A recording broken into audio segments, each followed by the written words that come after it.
shall my pride. Elephant, elephant, get into the box. No, no, no, no. Why? Because I am too biggie. I am too biggie. Because I am too biggie. I am too biggie. Because I am too biggie. I am too biggie. Because I am too biggie. I am too biggie. Because I am too biggie. I am too biggie. Because I am too biggie. Hello, friends. Okay, sit down, sit. Good afternoon. Good afternoon, ma'am. Good afternoon. Please tell us your name and the class you will be taking today. Okay, my name is Blessing Onyechi Iheme with the code 002BI. I'll be taking fundamental science, and my topic is floating and non-floating objects. Did you Great. say fundamental science? Yes, ma'am. Oh, I've never heard that Fundamental before. science. Interesting. Floating and non-floating. Yes. What's your objective for today? Okay, my objective at the end of the lesson, the learner should be able to explain the concept floating and non-floating objects, and also identify objects that can float and those that cannot float. Wonderful. The class. The class. What class are you teaching? Nursery 3. Nursery 3. You can start. Oh, it's normally nursery 1 and nursery 2. Okay, that's right. It's a nursery 3 now. Hello, friends. Hello. Okay, last week, who can remind us what we did last week? Very quickly. You? Soluble and non-soluble. That's my girl. I said this. She's always thick. Thumbs up, high five. All right. Can you give me an example of soluble substance? Okay, salt can dissolve. Oh, that's my boy. I'm going to put yours here. Thank you. Good boy. All right. Okay, very quickly, we're going to start with today's class is going to be practical. Are you ready? Ready to go. Ready. Wow, that's good. Now we have 2 bottles of water here, and I'm going to be putting this here, and I'll be putting this here. Can you observe? Check what happened. Wow, one is floating Wow. on the other side. Amazing. That's smart of you. Do you know what happened? No, and You don't know. Can anyone tell us why one is floating and the other is not floating? Why? One of the egg was boiled and the other one. Not at all. The 2 eggs are raw. Wow. None is boiled. No, that's not correct. Okay, One what is actually fresh. happened? Ma'am? I said one is fresh. Okay, both are fresh.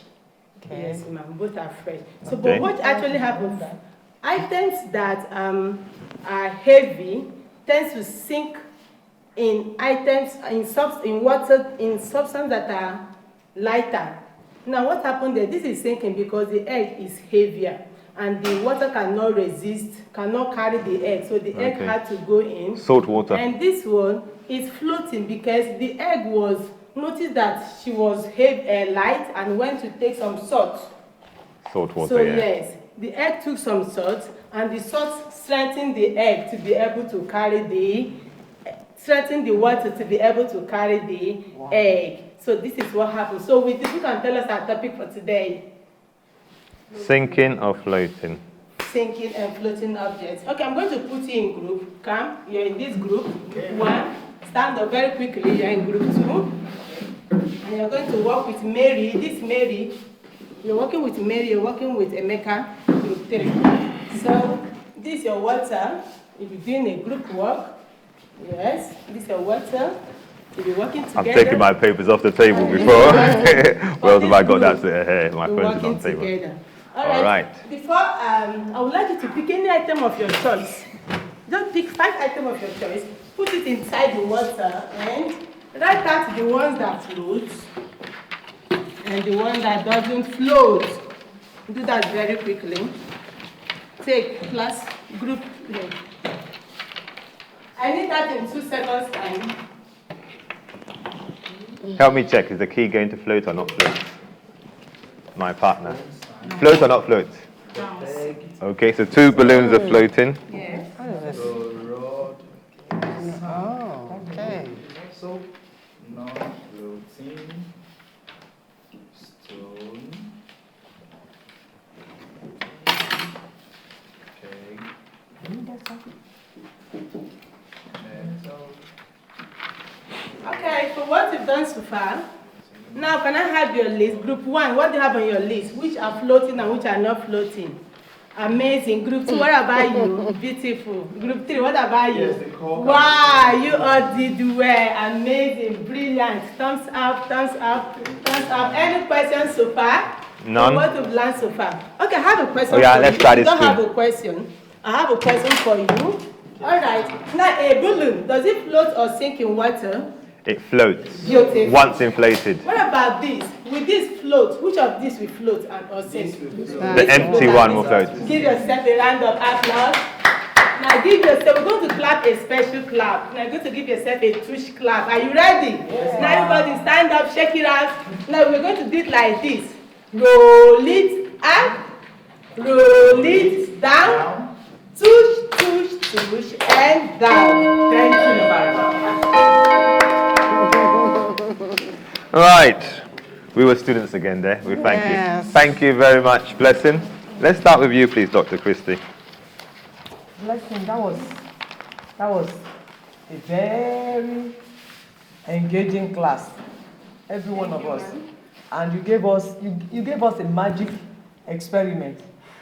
The floating, the 2 eggs floating, one is floating and one is not floating. And that was very, very creative of you. Thank you. In class, we had good participation. Your instructional materials, they were all relevant. And you connected with us very well. Yep, from the very beginning. Thank you very much, Dr. Christie. Mrs. Arofi. Miss Blessing from Owerri. How did you manage that in 5 minutes? Yeah, I that's can't true. believe it.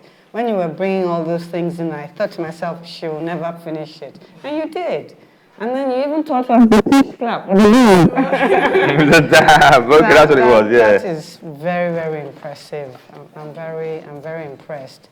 Everything was on point, very hands-on. And then this is the first time I've really seen a teacher come up with a collaborative task. When you said, come into a group, ideally, my partner and I should have been discussing, which one do you think of?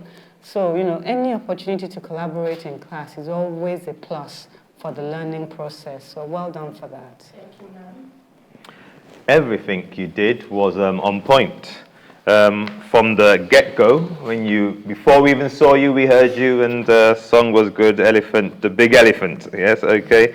Very good experiments, because the experiments proved the point. And it was apt for the lesson. Yeah? So they could decide from themselves what was going to float and what was not going to float. Okay, I'm not too sure if at this stage you start to bring in float or the opposite of float being sink. But that's a different thing, because we're looking at nursery 3, aren't we? Okay, thank you very much. So you asked questions at the right time. I love the experiment to start. The only thing I would say about this lesson is a quibble, and it may not be appropriate for this level, because they're what, 5 years old? How old are they? 4 or 5 years old. 4 or 5 years old. Okay, so when you started to say one egg has sunk and one is floating, we started to think, what could it be? Are you aware that they say if an egg is bad, if it's spoiled, that it will float? Yeah, so you sometimes just got to pay attention. And and it's all right. You see, if a child tells you something you're not sure about, you'll say, you know what, that's a very good point you're making. I'm not too sure if that's true. We'll even look at it later, or we'll look at it for tomorrow. I'll test it out. I'll find out some more. Or if it's a classroom where you have Google, find out a bit more about it. I also thought it was a good time to connect to something like, do you know of a place called close to Egypt? There's a river close to Egypt. What's it called? It's called the Red Sea, the Dead Sea. That's the reason why people can float. People who can't swim, they're not going to sink in that water, at least most of them. Yeah, they just float because it's very heavily laden with salt. It's got a high salt content. So where you can make these connections, please do, even though I still think it might have been a bit too much for this class. But the key thing I'm trying to say is listen to the answers that your students are telling you. And if you like it, fine. If you're not too sure about it, if it's accurate, use it. If you're not too sure about it, tell them that, look, we're all going to find out together. So they even start to see you as a learner and not just, the only repository of knowledge. So very good lesson, very practical, very enjoyable. And even now we can still keep on the lesson. But thank you very much. And in a 50-minute lesson, I think they would have so much fun. They will get wet, but that's still part of the learning process. Thank you. Well done. Teach and we